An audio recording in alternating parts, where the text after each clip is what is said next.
Alors, qu'est-ce que c'est que l'économie circulaire?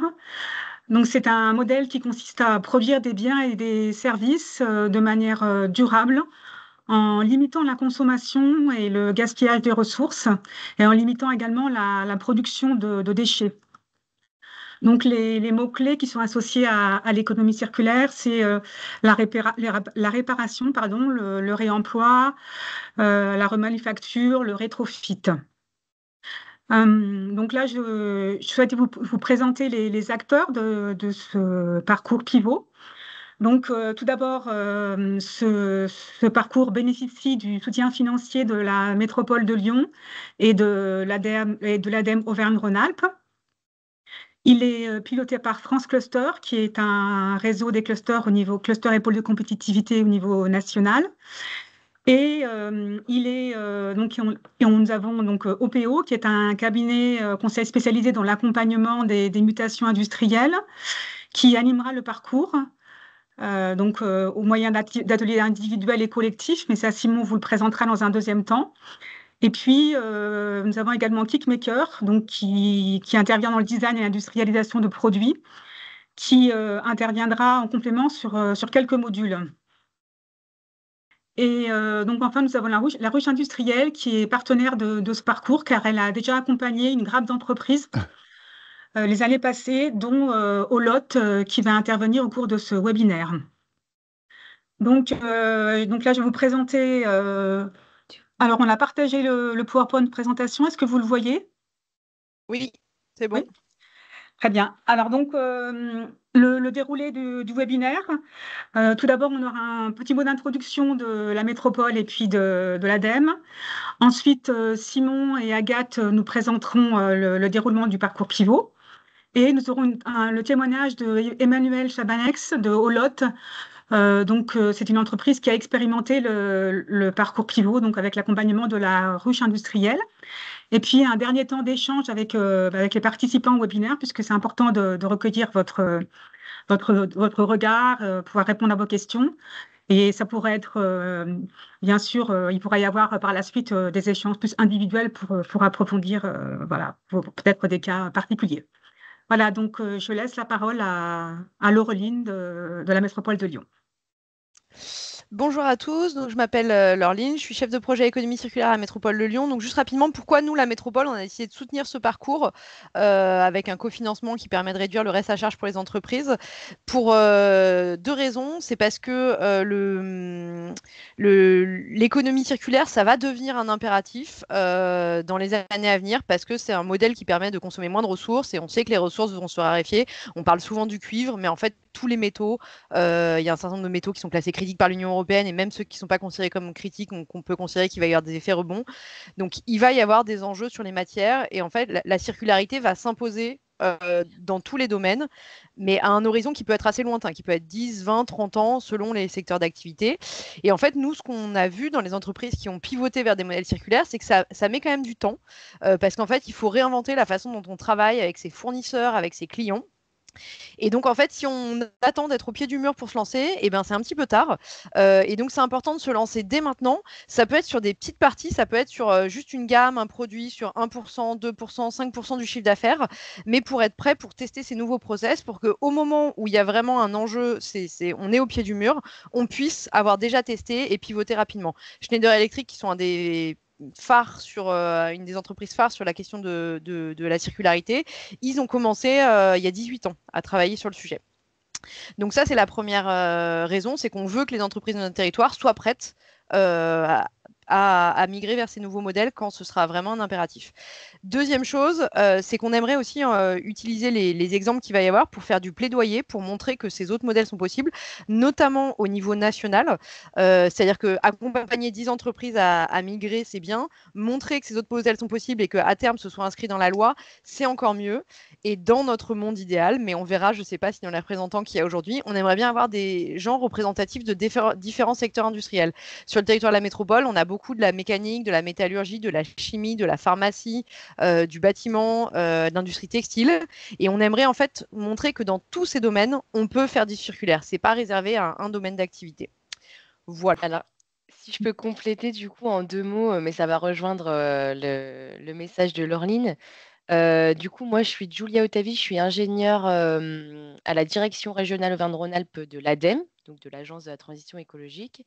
Et je travaille notamment sur les déchets d'activité économique, mais aussi sur le réemploi, réparation, réutilisation. Et c'est vrai qu'à la direction régionale, en fait, on est très focus déchets, que ce soit déchets au niveau des entreprises, des collectivités. On aide beaucoup sur les déchets. Et dans le pôle économie circulaire, on trouvait ça intéressant de supporter en fait ce type d'initiative qui a déjà été éprouvé du coup par différents industriels, qui est complètement à mettre en parallèle en fait de nos activités et de nos missions à l'ADEME. Et on trouve ça super intéressant de se concentrer sur les nouveaux modèles d'affaires. Ça a été rappelé par notre président très récemment. Voilà, de continuer à chercher de ce côté-là et du côté de l'économie circulaire. Euh, et pour rejoindre Lorline, c'est vrai que d'avoir voilà, des types d'entreprises différents sur des secteurs d'activité différents, on pense aussi que ça peut vraiment faire bouger les choses. Donc, on est très heureux de pouvoir cofinancer ce parcours. Voilà. Merci. Je vais laisser la parole maintenant à Simon qui va nous présenter le parcours. Oui, merci Pascal. Moi je travaille pour OPO, qui est un cabinet de conseil qui accompagne justement des industriels très majoritairement sur des sujets de performance opérationnelle et des sujets de circularité. Justement, Olot a fait partie d'un parcours qui est sur un format un petit peu différent de celui qu'on vous présente là, parce que c'était une promotion précédente, mais un format justement d'accompagnement pour amorcer des pivots. Et c'est donc l'objectif de ce point-là, de présenter donc un parcours qui, comme l'expliquait Pascal, va s'adresser à un certain nombre d'entreprises, donc une dizaine. L'idée de fonctionner en groupe ou en grappe de cette façon-là, ça va être justement entre entreprises de taille, de secteurs différents, de pouvoir profiter de regards extérieurs, de pouvoir se challenger, comparer les réalisations, profiter des retours d'expérience, des facteurs clés de succès, des points durs, etc. Et donc ça va s'inscrire dans un parcours collectif, et on aura à côté de ça un parcours individuel, donc qui sont représentés ici. Et ces deux parcours, en fait, ils vont passer au cours d'une année à travers trois phases. Une phase d'amorçage, une phase d'exploration et une phase de lancement. Donc la phase d'amorçage, c'est une première phase de 3 mois qui a pour but de bien cadrer le sujet, le projet, d'identifier le potentiel de circularité des produits, donc Agathe reviendra dessus, et de préparer la phase d'exploration, en particulier en cartographiant les acteurs qui interviennent tout au long de la chaîne de valeur, d'identifier justement les potentiels interlocuteurs, donc en amont, hein, des fournisseurs, en aval, des clients ou des partenaires, voilà, et d'identifier quelles nouvelles activités pourraient être générées dans ce contexte, émettre des hypothèses de propositions de valeur qui répondraient à des enjeux à la fois de l'entreprise, mais aussi justement de ses acteurs autour, pour ensuite aller sur la phase d'exploration. La phase d'exploration, c'est une phase de 4 mois. Elle a pour but vraiment de tester en fait les hypothèses qui ont été émises dans la première phase sur les nouveaux business models, directement avec l'amont ou l'aval, hein, avec le marché, avec le sourcing, en interne, au niveau cœur d'usine, s'il faut adapter les opérations. Et donc enfin, voilà, de creuser le potentiel et de le confronter vraiment à l'environnement auquel on s'adresse. Et puis aussi de creuser le potentiel des produits, des nouvelles activités envisagées. Voilà, s'il y a vraiment on va dire des transformations à faire dans les fonctionnements, production, logistique, etc. Pour voilà, définir une chaîne de valeur cible. Et l'idée dans la dernière phase de lancement, alors là, ça dépendra hein, en fonction des niveaux d'avancement dans les deux premières phases. On adapte souvent cette dernière étape en fonction de la vitesse à laquelle ont pu aller les entreprises. Qui va être une phase de, voilà, soit vraiment de tester, c'est-à-dire de faire le POC, le Proof of Concept, le tester à petite échelle, de le lancer ou de lancer le test sur une partie de la chaîne de valeur. Voilà, ça dépendra vraiment de où on en est. Ou alors, au contraire, si on sent qu'on n'est pas prêt à se lancer, de pouvoir approfondir encore. Et l'idée, c'est à l'issue de ce parcours-là, d'avoir pu consolider des premières hypothèses qu'on avait émises en phase d'amorçage, de pouvoir les confronter à notre capacité, à notre interne, mais aussi à la chaîne de valeur dans laquelle on s'inscrit, la confronter, la consolider avec un business model, pour pouvoir voilà, regarder un peu quelle viabilité pourrait être issue de ce nouveau business model. Donc ça, c'est les grandes étapes du parcours. Donc comme vous voyez, en fait, le format, ça va alterner entre des séances de travail d'une journée ou d'une demi-journée entre l'entreprise et OPO et ou Kickmaker. Donc ça, c'est la partie parcours individuel. L'idée, c'est de pouvoir rentrer plus en approfondissement avec des sujets propres vraiment à l'entreprise. Et il y a le parcours collectif avec là des journées de travail en groupe avec les autres industriels de la promotion. Dans lequel il va y avoir un certain nombre de... Alors là, ouais, on peut peut-être passer sur la page suivante. Donc là, en fait, on va retrouver différents éléments qu'on retrouvera dans ces journées. Donc il y a l'idée, c'est que d'ailleurs, comme peut le faire aujourd'hui Emmanuel, mais on va avoir aussi des retours d'expérience d'entreprises qui ont déjà passé ces différentes étapes. Donc l'idée, c'est qu'on puisse avoir le retour d'expérience de pairs industriels. On va avoir des conférences ou des cours sur des notions clés de l'industrie circulaire aussi à chacune de ces journées collectives. Et après, on aura des ateliers, alors qui vont être des ateliers de construction, des ateliers de partage, avec voilà, également ce type d'ateliers qui seront faits sur les journées individuelles. Exemple d'atelier, par exemple, ça va être dans les premiers jours, le jour 2, ça va être de cartographier vraiment la chaîne de valeur, où se situe l'entreprise et les produits auxquels on s'adresse, pas l'entièreté, mais déjà ceux qu'on a pu commencer à cerner. Identifier donc les acteurs qui vont être en amont, en aval, les partenaires, les sous-traitants, etc., etc. Et aussi les personas. Donc en fait, quels sont les interlocuteurs auxquels on va s'adresser, quels sont les enjeux que eux souhaitent résoudre, quels sont leurs irritants en fait. Et l'idée, ça va être à partir de tout ça, justement, de construire des hypothèses de proposition de valeur qui vont répondre à la fois aux capacités et aux enjeux qu'on veut adresser au sein de l'entreprise, mais aussi ceux qu'on va résoudre auprès de ces interlocuteurs-là. Voilà, donc ça, c'est un exemple d'atelier. Je vais peut-être donner la parole à Agathe sur la partie vraiment produit, parce que c'est aussi des éléments techniques qui sont complémentaires. Oui, bonjour, je m'appelle Agathe, moi je suis ici pour représenter la société Kickmaker. Notre rôle en fait au sein du parcours, nous, ça va être de comprendre et de challenger le produit et son écosystème. Donc ça se traduit tout d'abord par l'étude du produit, donc quels sont ses composants, comment est-ce qu'ils sont assemblés, quelles sont les matières utilisées.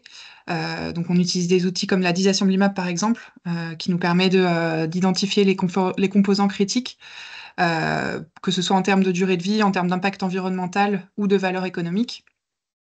Et ensuite, du coup, étudier son cycle de vie avec une approche systémique.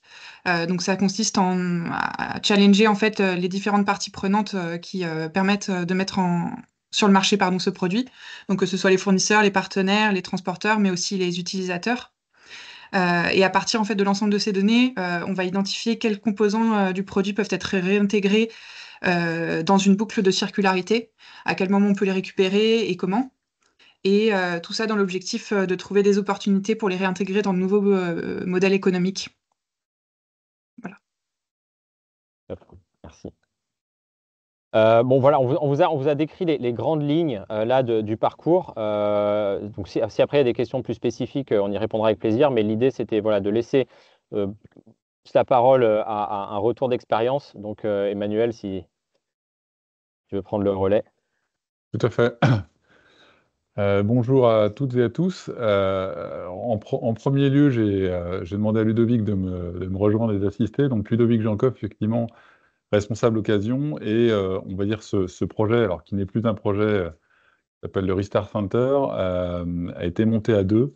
C'est vraiment un travail de binôme. C'est pour ça qu'il est là. Donc il interviendra aussi tout au long de cette présentation. Donc pour démarrer, qui sommes-nous? Olot, c'est une entreprise française, hein, c'est un fabricant de nacelles élévatrices, de matériel d'élévation de personnes. Donc groupe français, coté en bourse, présent mondialement, on est un peu plus de 2200 collaborateurs, donc 21 filiales, 7 gammes de produits, 5 usines. Et depuis déjà plusieurs années, on a un motto qui est osons ensemble devenir le promoteur d'expériences de travail en hauteur les plus valorisables. Alors, je ne vais pas le décomposer, mais dans les plus valorisables, c'est surtout le fait de garantir aux clients et aux utilisateurs qu'ils travaillent en sécurité. Donc, la partie sécurité, c'est vraiment le mot-clé. Quand vous montez dans une nacelle holotte, il faut que vous soyez sûr de pouvoir y redescendre. Ça, c'est le premier point. Si voilà, tu veux passer au slide suivant. Là, je vais peut-être laisser Ludovic en parler, puisque en tant que responsable d'occasion, il connaît très bien ce segment, pour expliquer en fait comment on a été amené à construire en fait ce Restart Center et ce projet de reconditionnement de nacelle. Slide qu'on avait travaillé justement avec la ruche industrielle, c'était le fait de positionner l'activité reconditionnement sur le marché de l'occasion. Donc le marché de l'occasion, nous, on est sur un marché de matériel industriel. Et donc, c'était comment faire pour avoir une offre constructeur et en même temps différenciante de ce qu'on retrouve sur le marché. Aujourd'hui, dans notre univers, si vous voulez, les matériels d'occasion sont vendus par des marchands ou par nos clients, ils sont vendus en l'état. Et comme vient de le dire Emmanuel, il y a une notion de sécurité qui est hyper importante. C'est comme si vous achetiez une voiture chez un négociant, un marchand, et sans contrôle technique. Aujourd'hui, le marché de la nacelle, même si c'est un matériel on travaille en hauteur et où la sécurité est primordiale, aujourd'hui, si vous allez sur une place de marché sur le web, vous allez trouver des centaines, voire des milliers de machines, mais qui sont vendues en l'état sans garantie. Donc nous, en tant que constructeurs, quand on a réfléchi à comment valoriser l'offre sur la partie occasion, on a décidé de partir sur du reconditionnement. Tout à l'heure, j'entendais parler de rétrofit. Pour moi, c'est encore autre chose. En fait, chaque mot a vraiment une définition très particulière. Et donc, le reconditionnement, la définition dans le texte français, en fait, c'est remettre une machine en conformité par rapport à son année de fabrication. Donc, quand on a une machine de 2015 d'occasion, on se doit de la reconditionner et de la certifier conforme par rapport à la réglementation française européenne de 2015. Et c'est ce qu'on fait aujourd'hui. Et donc, sur ce graphe, en fait, on voit les différents types de matériel d'occasion qu'on retrouve sur le marché avec une valorisation de l'actif du moins au plus. Et donc, on retrouve sur le marché des machines qui sont vendues pour pièces, donc le mot parts. Le plus gros du marché sont des machines vendues en l'état, as it is. Et donc, nous, aujourd'hui, on s'est positionné sur la partie reconditionnement. Et certains de nos confrères, alors pas dans la nacelle, mais dans d'autres industries, font du remanufacturing. Là, pour nous, la définition du remanufacturing, ça veut dire reconstruire une machine mais conforme à la réglementation en vigueur. C'est-à-dire que si on est en 2024, le produit doit répondre à la réglementation de 2024. Donc c'est encore autre chose. Et nous, on a estimé que c'était, avec le reconditionnement, ça collait bien par rapport à notre métier et par rapport à notre marché. C'est pour ça qu'on est parti sur ce programme de reconditionnement.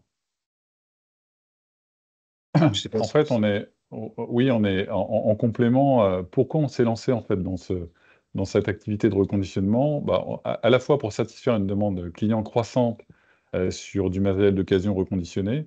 Il y avait à un moment donné aussi une demande en disant bah, il y a les produits Asitis sur le marché, vous êtes constructeur, vous faites du neuf, voilà, il y a rien entre les deux. Donc c'était pour répondre à ce besoin. On s'est axé en premier lieu sur le marché européen. Et donc là, aujourd'hui, Restart, c'est pour le marché européen. Pourquoi? Parce que la réglementation nous impose, en fait, sur la base du certificat CE, de travailler sur ce marché européen. Si on était amené à racheter une machine en dehors du marché économique européen, elle serait considérée par le Code du travail comme une machine neuve. Donc on serait obligé de la remettre, on va dire, en état 2024. Donc voilà.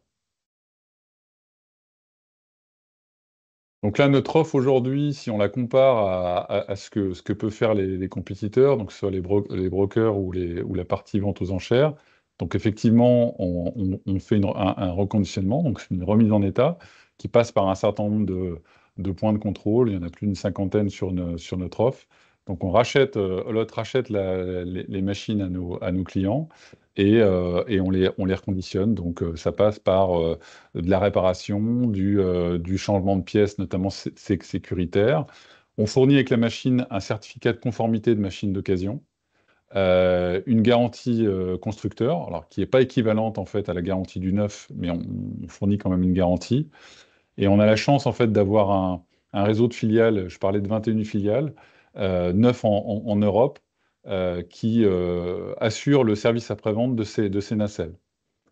Donc, on rachète nos machines, on les reconditionne et on les revend un petit peu en direct, mais majoritairement via nos filiales et notre réseau de distribution. Ça intéresse aussi je pense que les participants, ceux qui ne sont pas encore lancés, c'est qu'est-ce qui... Là, on a démarré on a démarré début 2022. Donc, en fait, on a fait un travail de préparation avec Ludovic fin 2021 pour travailler sur un business plan et construire en fait quelque chose qu'on pouvait présenter à notre direction. Et voilà, et ça, c'était un premier frein, c'est-à-dire de convaincre notre direction du business plan proposé et de la rentabilité du modèle économique. Une fois de plus, l'objectif, c'était qu'on puisse décoller sur ce secteur, mais que la partie rentabilité soit là.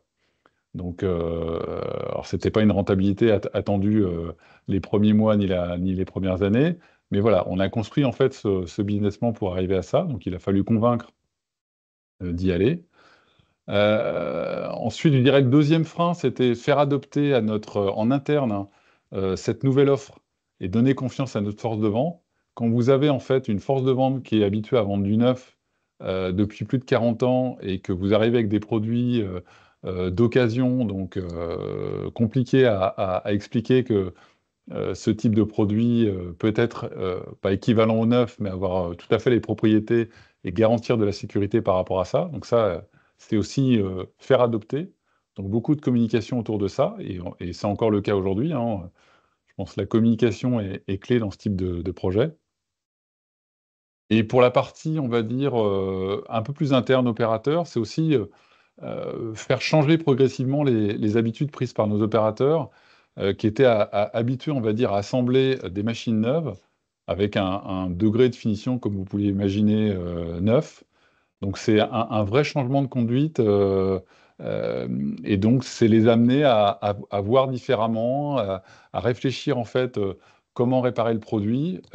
L'idée aujourd'hui sur les produits qu'on rachète, c'est d'essayer au maximum de réparer, de remettre en état nos produits. On essaye euh, au minimum bon, s'il y a des pièces à changer, bien sûr on les change, on a un certain nombre de critères d'acceptabilité, mais si on peut réparer, on le fait. Moi, j'ai une question, si c'est possible. Bien Euh, sûr. Ça veut dire que l'ensemble des machines d'occasion repassent sur votre site dans la vallée du Gier, ou vous avez d'autres partenaires qui sont présents en France ou en Europe qui peuvent effectuer la réparation?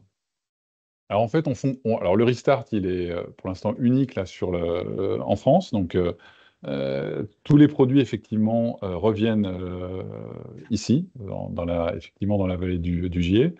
Donc les rachats peuvent se faire n'importe où en Europe et les produits effectivement sont ramenés ici. Alors, on peut se poser la question, ou la question subsidiaire peut-être, oui, mais le coût du transport par rapport à ça. Donc effectivement, on a des machines qui sont relativement volumineuses, on a d'autres un peu plus petites, et on arrive au travers des transports à faire des choses optimisées. Et souvent, quand on livre en fait du matériel neuf à nos clients, comme ce sont souvent des camions aller-retour, ben, on bénéficie en fait du retour du camion pour ramener cette machine d'occasion. Ok, L'idée merci. étant bien sûr d'aller chercher de nouveaux clients, et c'est ce qu'on prouve aussi depuis quelques années maintenant, on arrive à détecter à trouver de nouveaux clients, mais c'est aussi de conserver nos clients en vendant du matériel neuf ou en trouvant un mix entre de l'occasion et du neuf, compte tenu du budget du client. Bien sûr. Merci. Alors, les bénéfices, on les a classés en trois majeurs, donc humain et méthode collaborative, performance opérationnelle et business développement et vente. Donc, si je prends la première ligne, j'en parlais un petit au tout début, on l'a monté, c'est un projet à deux, et je pense, Ludovic, tu me contrediras si je dis le contraire, mais on n'y serait pas arrivé si on n'était pas deux, parce que dans ce type de projet, on est vraiment en mode entrepreneuriat. C'est une petite équipe, hein, ici sur notre site, Et l'objectif, moi sur la partie industrielle et Ludovic sur la partie marketing et vente, avec son expertise qu'il avait aussi sur la partie occasion, bah, ça nous a permis de monter quelque chose bien, bien complémentaire. Et bah, pour tout vous dire, depuis le démarrage, on est souvent entre des hauts et des bas, en se disant est-ce que ça va marcher, ça va pas marcher. On a un marché de l'occasion qui est quand même assez fluctuant. Et bon, heureusement qu'on est à deux, ça nous permet de nous remonter le moral et de prendre du positif, que ce soit d'un côté ou de l'autre. Sur la partie transformation, là, je vais vraiment parler des opérateurs, parce que là, c'est des opérateurs qu'on a récupérés en fait d'une ligne de fabrication qu'on a arrêtée fin 2021. Donc, c'était des opérateurs qui faisaient de l'assemblage de sous-ensembles, un peu d'essais, donc qui était plutôt sur des opérations répétitives. Donc on a mis à peu près bien 6 mois, on va dire, à les reformer à des techniques de base sur la partie mécanique, électrique, hydraulique. Ils étaient quand même très ciblés sur une ligne de produits. Il aura fallu leur faire redécouvrir, on va dire, l'ensemble de la gamme, puisqu'aujourd'hui on reconditionne toute la gamme de nos produits. Et ben, par la formation, bien sûr, vous les faites grandir. Donc, et eux-mêmes apportent des idées et sont à la fin hyper motivés. Quand vous parlez au démarrage de réparer et que la personne a été habituée à assembler des produits neufs, quand vous lui parlez de réparation, au départ, c'est un petit peu le choc. Enfin, c'est un petit peu, bah, je sais pas de quoi tu me parles et je sais pas ce que je vais faire. Et au fur et à mesure, les idées apparaissent. Et c'est assez formidable, hein. En fait, tout le monde a plein d'idées et chacun, il dit, bah, tiens, est-ce que je pourrais pas réparer ça, etc. On s'est mis un certain nombre de limites aujourd'hui, notamment sur des composants électroniques et des capteurs qu'on ne répare pas. Mais voilà, on peut imaginer tout un tas de choses et en l'espace de quasiment 2 ans et demi, bah, on continue d'évoluer. Il n'y a pas une semaine où quelqu'un n'apporte pas une idée en disant bah, tiens, ça, je peux peut-être le réparer ou ça, je peux peut-être faire différemment. Euh, la partie rétex, elle est aussi très importante. Alors, de la même manière, hein, il faut convaincre. Il a fallu à tirer nos équipes R&D là, qui commencent à venir assez régulièrement sur ce rétex. Équipe R&D, qualité et autres, sur toutes les idées de circularité. Là, aujourd'hui, on a des produits qui ont plus de 2 ans, on conditionne des machines jusqu'à 15 ans d'âge. Donc, il y a des produits qui sont encore en cycle de vie, d'autres qui sont arrêtés. Donc là-dessus, c'est clair on a un vivier de machines et de retour d'expérience qu'on avait, j'allais dire, jusqu'à 2 ans, puisque nos produits neufs sont garantis jusqu'à 2 ans. Alors maintenant, 5 ans sur les nouvelles gammes depuis peu. Mais on n'avait pas en fait ce retour d'expérience. Donc très utile. Sur la partie performance opérationnelle, clairement, bah, on a permis d'avoir une nouvelle offre complémentaire à l'offre du neuf. Donc, ça permet d'étendre la durée de vie de nos produits, très clairement. Ça permet aussi de fournir à nos clients des délais beaucoup plus rapides. Bon, comme les autres entreprises, on a subi la partie Covid avec des délais qui pouvaient être bien supérieurs à 1 an pour obtenir une machine neuve. Là, on a quelque chose. En l'espace de 3 mois, vous pouvez avoir un produit reconditionné disponible directement au client. La partie expertise, c'est de conserver une expertise technique et mettre en place de nouveaux process. Clairement, les opérateurs aujourd'hui échangent avec d'autres techniciens du groupe et ça permet de conserver cette expertise qui nous semble très importante, notamment sur la durée de vie d'une machine qui peut être supérieure à 20 ans. La moyenne d'âge là, de nos opérateurs, ils ont tous plus de 15 à 20 ans d'expérience dans l'entreprise, donc on conserve cette expertise très importante. Sur la partie partenaire, c'est utiliser de nouvelles méthodes de reconditionnement et de s'entourer de partenaires pour le recyclage. Alors aujourd'hui, on a quelques partenaires sur la partie batterie qui nous aident effectivement à les recycler. On génère effectivement des produits usagés. Laureline est bien au courant puisqu'on en a parlé déjà plusieurs fois. On a quelques typologies de produits sur lesquels on a encore du mal à trouver des partenaires pour les recycler. Je pense à des roues, par exemple, qui sont surmoulées, donc c'est du caoutchouc sur de l'acier, des choses comme ça.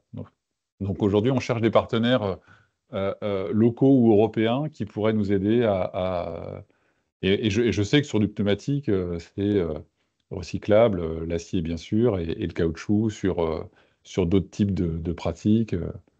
Voilà. Est-ce que vous avez des questions jusque-là avant que je développe la partie 3? Oui, moi j'en ai encore une. Euh, Qu'est-ce qui va en fait différencier d'un service SAV? Parce que j'imagine chez Olot, vous devez avoir un service SAV plutôt complet. Et finalement, un SAV, on intervient sur des machines qui sont usagées. Est-ce qu'au début, vous n'avez pas pensé finalement à dupliquer en fait ce type de service? Et ça peut être très similaire finalement ou pas, tout Alors, simplement. c'est pas similaire, c'est complémentaire en fait. La partie SAV, c'est que vous réparez et vous maintenez. Aujourd'hui, on a effectivement une offre 360 où on propose des contrats de maintenance, on propose des extensions de garantie, on propose du financement. La partie SAV, c'est que comme votre voiture, vous maintenez en service le produit. Donc, ça peut être fait soit par le client, soit par le constructeur, ou soit par un partenaire. Mais après, vous n'avez pas la visibilité, et même le client peut conserver son produit comme il peut le revendre suivant son cycle marché, son cycle de vie, au bout de 5 ans, 7 ans, 10 ans, des fois plus. Et là, l'idée, après, le produit disparaît. Il peut finir en pièces détachées, il peut finir en déchetterie. L'objectif, c'était quand même de poursuivre ce cycle de vie. Un client, on va dire au bout de 10 ans, une nacelle a besoin d'être réparé plutôt en profondeur. On a une partie maintenance qui est assez importante. Et souvent, les clients nous disent, bah, moi, je lâche ma machine avant 10 ans parce que j'ai pas la capacité de faire et donc je m'en sépare. Donc après, c'est une décision suivant leur modèle économique. Et je parle de complément parce qu'on a aussi dans nos filiales en Europe et ailleurs développé ce qu'on appelle un programme Second Life dans lequel on peut aider nos clients à faire cette étape de grosse, on va dire, reprise mécanique et grosse maintenance mécanique. Parce que ça veut dire qu'auparavant, avant de mettre en place ce service-là, au-delà du temps de garantie, les machines, elles ne revenaient jamais chez vous. Vous les voyez plus, quoi. En fait, alors il y a, au-delà des 2 ans de garantie, effectivement, non. Si au moment de l'achat de la machine, le client a pris un contrat de maintenance, on peut voir la machine pendant toute cette durée de contrat de maintenance. Ok. Mais au-delà, effectivement, on est plutôt aveugle, en fait. Parce que soit le client fait sa propre réparation, soit il fait appel à d'autres prestataires pour le faire. J'ai une petite question du coup sur ce sujet. Des machines, par exemple, qui seraient irréparables. Je sais pas, peut-être, je sais pas quelle est la durée de vie d'une machine, même après moult réparations, mais imaginons que voilà, la machine, il faille la démonter ou la jeter. Je sais pas comment ça se passe, hein, si c'est récupéré par des spécialistes, etc. Est-ce que vous proposez justement de reprendre des machines qui seraient irréparables pour, je sais pas, peut-être les démonter et les trier comme ça devrait être fait. Enfin, Alors sur la durée de vie, sur une machine qui est correctement entretenue, qui suit, on va dire, tout son cycle de carnet de maintenance, on a des clients qui ont des machines Olot depuis plus de 35 ans. Bon, après, c'est effectivement un peu compliqué d'aller chercher des pièces détachées. Après, ça reste le problème de la pièce détachée si à un moment donné vous avez une problématique sur votre machine. Après, la partie fin de vie démantèlement, on est un petit peu aveugle hein, sur ce sujet-là. Euh, Après, est-ce que notre objectif, c'est de démonter la machine pour, on va dire, vendre les pièces au coût de l'acier? Voilà, c'est pas notre job aujourd'hui de le faire. En revanche, si on peut aider et si on peut, dans une certaine manière, racheter du matériel qui nous semble nous réparable parce que le client estime qu'il n'a pas les compétences techniques pour le faire, ça, on va le faire et on l'a déjà fait. ok. Ludovic, si tu veux ajouter des choses, tu n'hésites pas. Oui, oui, bien sûr. Non, après, en général, quand on reprend des machines, en fait, on est comme un loueur de voitures qui travaillerait avec une société comme Hertz ou Avis. Quand on vend des flottes de machines à nos clients loueurs, des matériels neufs, on reprend des matériels d'occasion. Et donc, quand on récupère les parcs, et ben, effectivement, normalement, les machines, dans nos conditions de reprise, elles doivent être en état de marche, elles doivent être fonctionnelles, à jour de visite générale périodique, etc. Mais dans les faits, on a effectivement des fois des machines qui sont dans des lots qui sont en très mauvais état. Et donc là, bah, il y a toujours des portes de sortie. Ça peut être de la mettre en vente aux enchères, alors tout en étant très clair, hein, machine non fonctionnelle, ou vente pour pièces. Aujourd'hui, tout se revend. Même une machine qui serait, par exemple, sinistrée avec, suite à un incendie, elle garde une valeur. Il y a soit elle est réparable et il y a des marchands qui peuvent la racheter, soit elle se vend au prix de la ferraille, mais tout est valorisable. Mais aujourd'hui, nous, c'est vrai que notre modèle, c'est de récupérer des machines les plus récentes possibles. On est sur un axe de revente de matériel reconditionné à 6-7 ans à peu près. Mais voilà, plus les matériels sont récents et plus ils ont de la valeur, et moins on a aussi une charge de reconditionnement importante et moins on a de surprises sur cette partie-là. Donc, je ne sais pas si ça répond à votre question, mais voilà, en fait, aujourd'hui, on essaye d'avoir des matériels les plus propres et les plus récents possibles. Ça n'empêche pas que des fois, on a des surprises. Et donc, si c'est pas réparable, si c'est réparable, on les répare. Si c'est pas réparable, et bon, on va les sortir sur un autre canal de vente. D'accord. Ok, bon, ça répond bien à la question. Ok, Merci. je vous en prie. Et ça, plus généralement, juste pour faire le lien avec le parcours, c'est des choses justement qu'on peut analyser quand on regarde le potentiel du produit, quand on regarde la chaîne de valeur, on regarde aussi comment se positionnent différents acteurs. Est-ce qu'il y a déjà des acteurs qui sont positionnés sur du démantèlement? Est-ce qu'il y a déjà, voilà, enfin, comment on va dire la chaîne de valeur est constituée et comment vous souhaitez vous positionner par rapport à ce qui existe déjà et au potentiel du produit. Donc ça, après, voilà, il y a cet exemple-là, mais forcément, c'est tiré aussi par vos produits et par vos business actuels, quoi. Oui, je me permets, dans les participants qui ont été accompagnés à la précédente grappe, il y avait Olot, mais il y avait aussi Bosch Rexroth qui avait une offre sur. Ils voulaient réparer eux-mêmes certains produits, et puis finalement, ils se sont rendus compte qu'ils n'avaient pas un intérêt à réparer eux-mêmes les produits, mais par contre, ils pouvaient fournir des pièces à des réparateurs indépendants, et du coup, s'ouvrir un nouveau marché comme ça. Donc, ils ont été accompagnés par OPO pour pivoter et trouver le bon modèle qui correspondait à leur activité. Donc sur le point 3, je finirai par la dernière ligne, qui est la partie business développement et vente. Donc clairement, au travers de l'offre Restart, c'est une proposition de valeur complémentaire, et c'est donc une nouvelle proposition qui complète notre offre à 360, puisque effectivement, on propose des machines neuves, on propose du financement associé à ces machines neuves, tout un tas de contrats de maintenance, d'extension de garantie et autres. Voilà, ça complète bien l'offre aujourd'hui. On augmente aussi le TCO de nos machines, hein, Total Cost of Ownership. On propose des offres de reprise aussi à nos clients, donc ça augmente en fait la valeur résiduelle de la machine. Et enfin, l'opportunité, on a clairement créé de nouveaux canaux de clients, avec un développement de nouveaux clients, notamment des entreprises utilisateurs, plus petites structures, puisqu'aujourd'hui on vend majoritairement nos machines neuves à des grands groupes type Kiloutou, Loxam, en France et en Europe. Donc voilà, ça permet vraiment de mutualiser les offres et de proposer un service complémentaire au neuf. Si je peux compléter dans la partie effectivement rétex interne que j'ai pu avoir moi, avec Laruche et avec OPO, c'est vrai que quand on se lance dans ce type de projet, c'est très bénéfique de s'entourer de gens qui ont déjà fait. On avait eu l'occasion de rencontrer Renault Trucks qui font du reconditionnement de camions depuis des années. Donc ils ont un modèle déjà éprouvé. Donc d'échanger, bah, c'est toujours très utile. Et on se rend compte entre industriels qu'on a quasiment les mêmes problématiques quand on se lance dans ce genre de projet. Il y a une partie interne de communication, d'essayer de convaincre, de trouver les bons mots.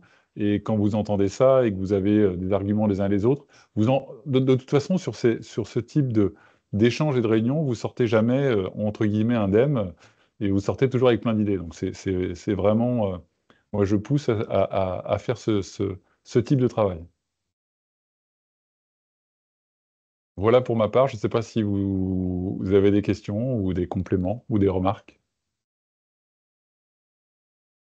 Moi, j'avais une question complémentaire par rapport à l'accompagnement que vous avez eu la recherche industrielle et puis OPO. Qu'est-ce qui a été particulièrement utile pour la mise en place de votre nouveau projet? Bah, j'aurais pas une réponse, mais comme je vous disais, la partie d'échange avec les autres industriels, que ce soit sur la partie exploration, puisqu'on avait d'autres sociétés qui étaient plus sur la partie en amont exploratoire, on avait Montabert à peu près dans le même cycle, on va dire, de progression que le nôtre. Montabert, ils font des brises-roches près de Lyon, avec un gros groupe aussi mondial. Voilà, c'est ces échanges en fait qui nourrissent.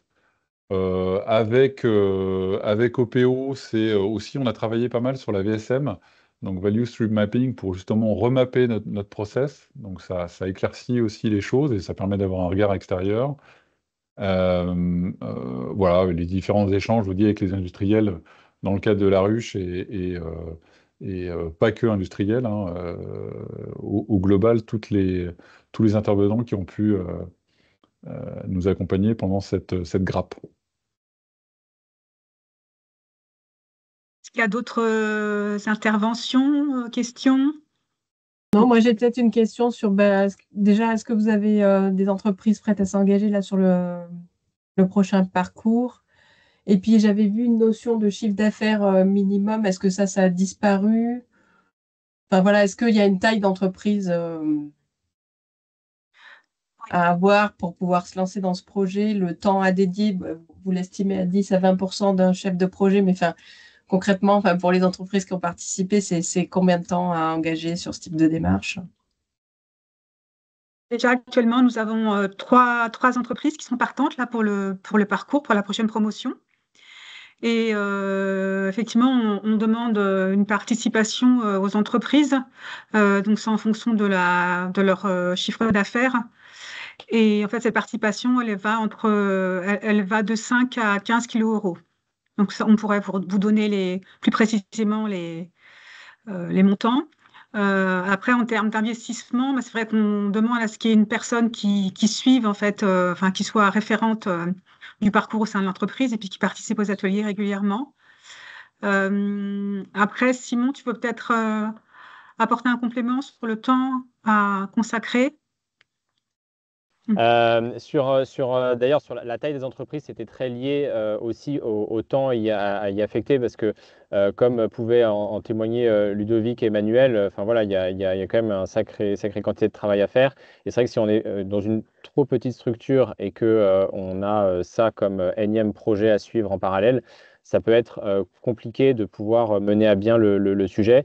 Donc en fait, la taille de l'entreprise, elle était davantage liée à cette capacité qu'on peut avoir de dédier du temps au projet que la taille de l'entreprise en elle-même, hein, clairement. Et c'est vrai que le temps, nous, on l'a estimé à une vingtaine de pourcents d'une personne, à minima. Hein. Après, ça peut être plus intensif et on peut aller plus vite. Mais disons que si on n'a pas la capacité de mettre voilà, une demi-journée à une journée par semaine pour avancer, on va tirer moins de valeur de l'accompagnement parce que voilà, l'idée c'est que aussi entre chaque séance, voilà, on va avoir 1 à 2 séances par mois, donc déjà ça prend un peu de temps et si on n'a pas de temps à y consacrer entre deux séances, effectivement ça va porter moins. Donc c'est pour ça que on estimait à 20%. L'idée c'était aussi d'avoir un sponsorship au niveau de la direction. Emmanuel, ou je ne sais plus si Ludovic qui en parlait, sur le fait de devoir convaincre en interne. C'est vrai que ça peut être vraiment un facilitateur d'avoir aussi le sponsorship de la direction sur ce genre de projet. Donc voilà, je ne sais pas si je réponds exactement à la question. Après, on peut avoir la réponse d'Emmanuel et Ludovic. Alors après, je pense que vous avez vraiment créé l'activité de manière assez intensive, donc vous avez sans doute passé plus de temps. Mais voilà pourquoi le minimum, au moins pour qu'on arrive à la fin de la phase de lancement avec des choses concrètes et qu'on n'ait pas juste des choses sur le papier et, qui risquent de retomber, quoi. Non, après sur le timing, effectivement, on est à peu près sur ça, entre une demi-journée et une journée par semaine, en fonction effectivement des phases et des sprints. Donc voilà. Donc, écoutez, est-ce qu'on a fait le tour des questions? Oui. Si c'est le cas, je pense qu'on va pouvoir clôturer ce webinaire. Par contre, n'hésitez pas à revenir vers nous si vous avez des questions complémentaires, si vous souhaitez voilà, que l'équipe, que OPO puisse avoir un rendez-vous avec vous directement pour approfondir vos besoins. Donc, voilà, on est à votre disposition. Donc, n'hésitez pas à nous solliciter. Merci à tous. Merci à tous. Merci pour votre Bon participation au après-midi. webinaire. Et Merci. puis, Bon après-midi. bon après-midi.